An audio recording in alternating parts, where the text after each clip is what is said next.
demanding a quick end to the ongoing public healthcare workers' strike. Now, they urged government to speed up talks with the doctors, equip public hospitals and hold to account corrupt officials.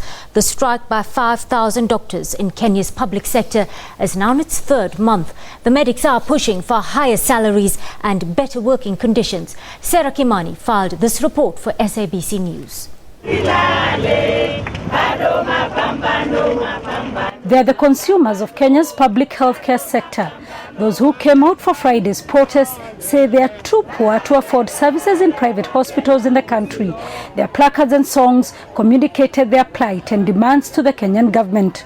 They want the government to proactively listen to the doctors, but the same people recognize that it is in vain to go to a hospital that has no drugs, to go to an hospital that has broken facilities, to go to a hospital that has quacks, People were not adequately trained, so they are in support with the doctors. The march through Nairobi city streets ended here at the Ministry of Health offices. Their songs a pitch higher. Their demand to see the Minister of Health, the man they hoped would end their misery. We are crying and appealing to you that just listen to our cries. Yet our doctors have been at home for over 70 days. We are crying. We are hurt. The Health Secretary accused the doctors of going against their oath of service. We are doing everything possible to restore services.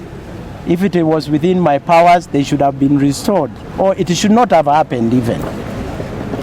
But the stand which has been taken puts the government in a very difficult situation when you seek that which you cannot be given and you say it must be given.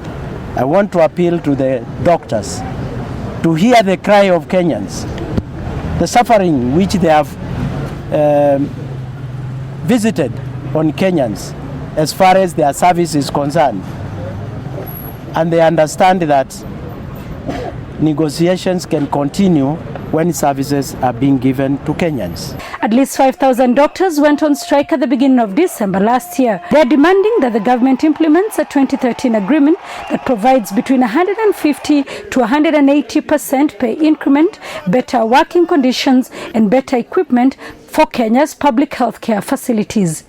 Doctors rejected a 40% pay increment. The Kenyan government says it has spent $380 million to equip hospitals in the last 2 years. It is wrong for a doctor to lie to the Kenyans that we are not able to provide services to you because there is no equipment. That lie must stop. And we face the reality that they are seeking better remuneration for themselves. More than 80 days since Kenyan doctors in public healthcare facilities down their tools, the crisis in the country's health sector continues. Today, those who use mostly the public health services came out in their numbers to protest the impasse in the talks between the doctors and the Kenyan government. A court of appeal gave negotiators until Thursday next week to reach an amicable solution aimed at ending the strike. Sarah Kimani, SABC News, Kenya.